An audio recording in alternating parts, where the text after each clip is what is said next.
क्या आपने कभी महसूस किया है कि आपका मन कभी शांत नहीं होता? हर वक्त बस एक तूफान चलता रहता है। सवाल, चिंता, अंतहीन सोच। इंसान का सबसे बड़ा शत्रु कोई बाहर नहीं बल्कि उसका अपना मन है। सोते हुए भी दिमाग थमता नहीं। कल ऑफिस में क्या होगा? मैंने सही निर्णय लिया या नहीं? क्या कोई मुझे समझेगा? क्या मैं असफल तो नहीं हो जाऊंगा? कितनी बार सोचा होगा। अब मैं शांत रहूंगा, लेकिन अगले ही पल वही मन दुनिया तेज रफ्तार की ट्रेन बन चुकी है। हर कोई भाग रहा है, हर कोई चिंता में डूबा है, और आप सोचते हैं क्या मेरे पास भी स्थिरता हो सकती है? क्या आप जानते हैं कि आपका मस्तिष्क आपकी सफलता और खुशियों की चाबी है? गौतम बुद्ध और चाणक्य जैसे महापुरुषों के मन को देखिए। उनके चारों ओर भी परेशानियां थीं, कठिनाइयां थीं, लोग थे, फिर भी उनकी आत्मा शांति में थी, जैसे शांत झील का पानी बिना हलचल के। क्या आपने कभी सोचा है कि चुप रहने से आपकी जिंदगी में चमत्कार 100 कैसे हो सकते हैं?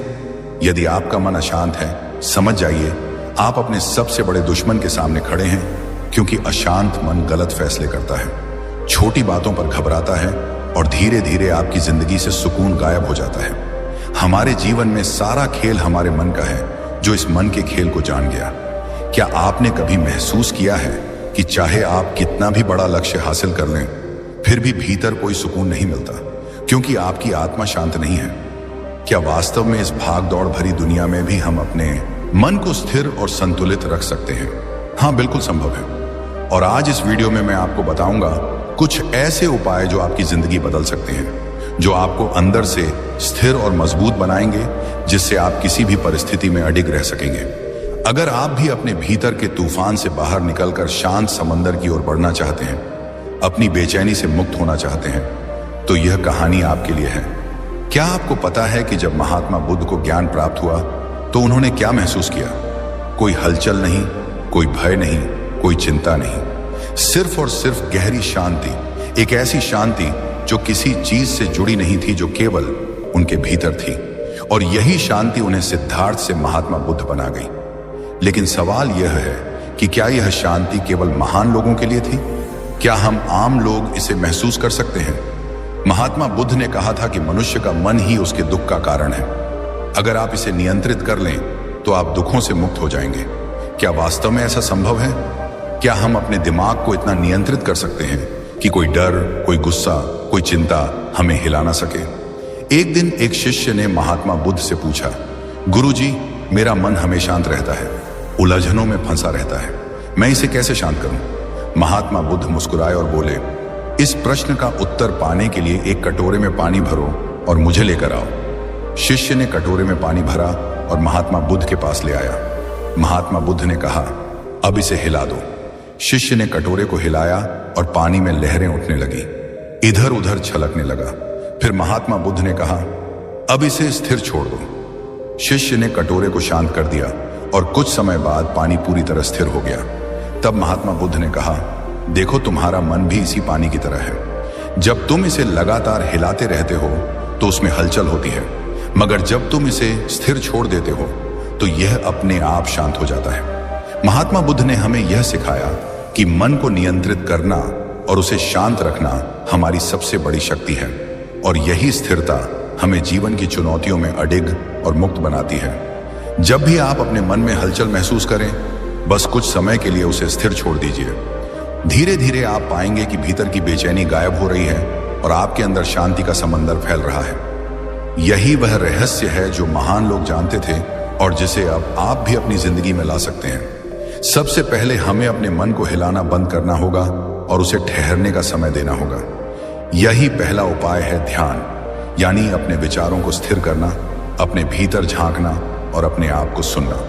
क्या आपने कभी 5 मिनट भी बिना किसी विचार के बैठे रहने की कोशिश की है? मुश्किल लगता है ना, क्योंकि हमारा मन हमेशा दौड़ता रहता है, कभी अतीत में खो जाता है, कभी भविष्य की चिंता में उलझ जाता है। मगर ध्यान हमें इस भाग दौड़ से निकालकर वर्तमान में लाता है, और जब हम पूरी तरह वर्तमान में होते हैं तो हमारा मन शांत हो जाता है। महात्मा बुद्ध कहते थे, अगर तुम अपने मन को नियंत्रित करना चाहते हो तो सबसे पहले अपनी सांसों को नियंत्रित करो, क्योंकि जब सांसें तेज होती हैं तो विचार भी तेज होते हैं, और जब सांसें स्थिर होती हैं तो मन भी स्थिर होता है। इसलिए हर दिन सिर्फ 5 मिनट के लिए